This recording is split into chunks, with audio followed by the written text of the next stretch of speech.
మానవ జీవితమే ఒక మహాభారతం. మానవ జీవితమే ఒక మహాభారతం. అది మంచి చెడుల రెంటి నడుమ నిత్య ఘర్షణం. మాతృదేవోభవ.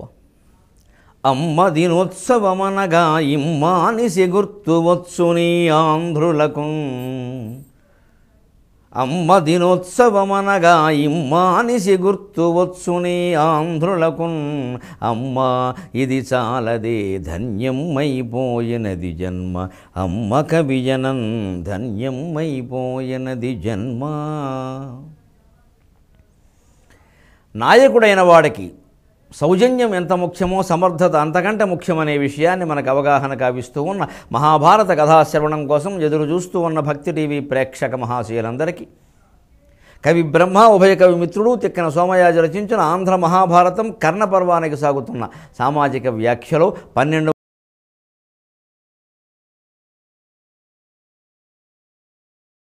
1240వ భాగానికి స్వాగతం పలుకుతున్నాం. మానవ జీవితమే ఒక మహాభారతం. అది మంచి చెడుల రెంటి నడుమ నిత్య ఘర్షణం. సాత్యకి చేతిలో అనువిందుడు గోవిందా అయిపోయాడు.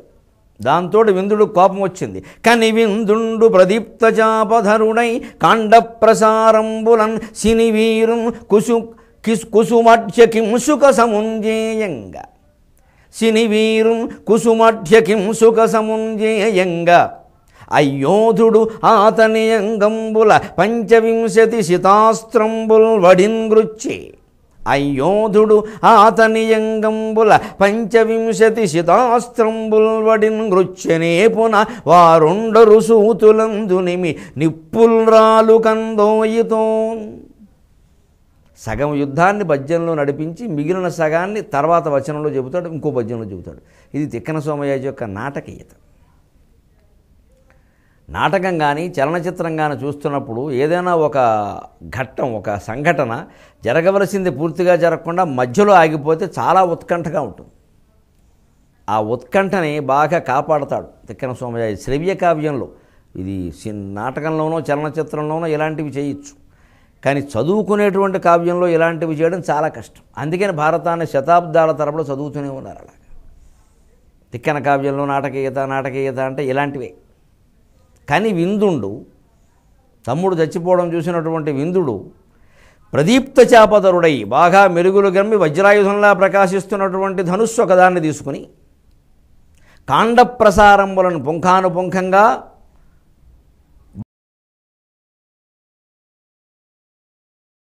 బాణాలు గుప్పించి శనివీరు కుసుమాఢ్య కింసుక సముంజేయంగా.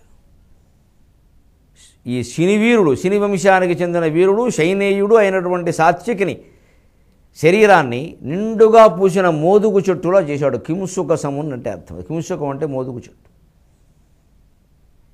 దానికి ఎందుకో కింసుకం అనే పేరులో కూడా నాకు ఒక విచిత్రమైన భావన కలుగుతుంది. దాని మీద మనకి మంచి వేదాంతం కూడా చెబుతారు. ఆ మోదుగు పూలలో తేనె ఉండదు, ఊరికే అందంగా ఉంటాయి చూడడానికి అంతే. అందుకని అందంగా ఉండే మనుషులు తర్వాత సంతానానికి పనికిరాని వారిని సరదాకి ఊరికే మోదుగు పూలు అంటూ ఉంటారు. అందుకని ఊరికే అందంగా ఉంటాయంతే, సంతానం కలగరు, లేకపోతే ఇక తర్వాత ఇంక ఏ ప్రయోజనం ఉండదు, ఊరికే అందం ఒకటే.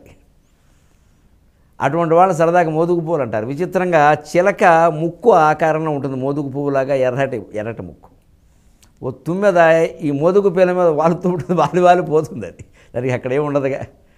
అందుకని చిలక ఈ మోదుగు పూల మీద, మోదుగు పువ్వు అనుకుని తుమ్మెద చిలక ముక్కు మీద వాలిందట. పాలాశ కుసుమభ్రాంత్య సుఖతుండే పతత్యళిహి. అదేదో మోదుగు పువ్వుల ఎర్రగా ఉంది కదా బాగా, దీనిలో తేనె కూడా ఉంటుంది అనుకుని ఈ తుమ్మెద వచ్చి చిలక ముక్కు మీద వారింది. వాళ్ళు ఇలా అంటుంది. ఆ తుమ్మెదకు ఉండే తొండమంతా అరిగిపోతుంది, కానీ ఆ చిలక ముక్కు ఇక్కడ కొబ్బరి బొండాలో ఉంటుంది. అది గట్టిగా ఏమీ ఉపయోగం లేదు, తేనె దొరకట్లేదు. దాని మీద ఏం దొరుకుతుంది? తను మోదుగు పువ్వులనే దొరికేది కొంత అయితే, ఇక చిలక ముక్కు మీద ఏం దొరుకుతుంది? భ్రమ ఎలా ఉంటుందో చెప్పడం కోసం వేదాంత శాస్త్రంలో చెబుతారు.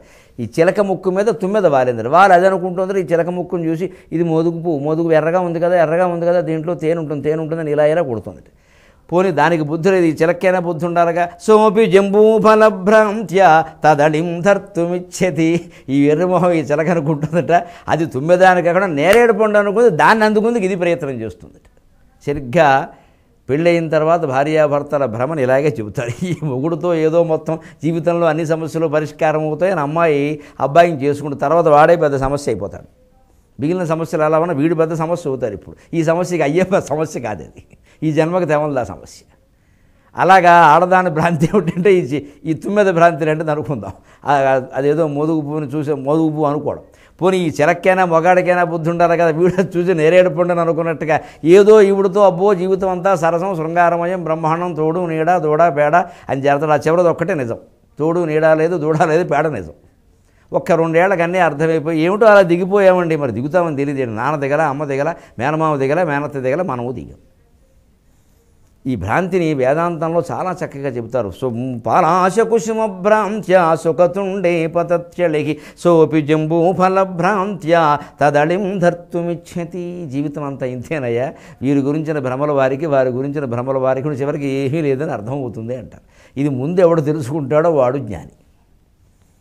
అలాగే ఇక్కడ సరిగ్గా పరిశీలిస్తే కుసుమా కింసుక సముంజేయంగా పువ్వులతో కూడిన నిండుగా పూచినటువంటి మోదుగ చెట్టు లాంటి ఎర్రటి పువ్వులు ఉంటాయి మూలాన్ని నెత్తురు గారుతున్న శరీరాన్ని దాంతో పోలుస్తారు. ఈ పోలికలు ఎంత భయంకరంగా జరుగుతుంటే యుద్ధం పుష్పాలతో పోల్చడం ఏమిటండి, మనకు కొంచెం విచిత్రంగా ఉంటుంది. ఆక్షేపణ చేసిన వాళ్ళు కూడా ఉన్నారు. ప్రాచీన కవులకి మతి లేదు, మెదడు లేదు, శుభ్రంగా వాడు నెత్తురు గారుతుంటే భయంకరంగానేమో నిండుగా పూసిన మోదుగు చెట్టులా ఉన్నాడు అంటారు. ఏమిటంటే ఒకటి గ్రహించాలి, ప్రాచీన తత్వం తెలియందే ప్రాచీన సాహిత్యం తెలియదు, వేరే మాటలు మాట్లాడకూడదు. ఇప్పుడు ఏదో 21వ శతాబ్దంలో మనమేమో ఈ పిజ్జాలు బర్గర్లు తిని చేసే వ్యాఖ్యానాలు ఇలాగే ఉంటాయి. అప్పుడు తిండి తింటే అర్థమవుతుంది అది. వాళ్ళు యుద్ధాన్ని కారే నెత్తురుని పుష్పం నుంచి కారే తేనెలా స్వీకరించారు. వాళ్ళ తత్వజ్ఞానం అది. మానవ జీవితమే ఒక మహాభారతం, అది మంచి చెడుల రెంటి నడుమ నిత్య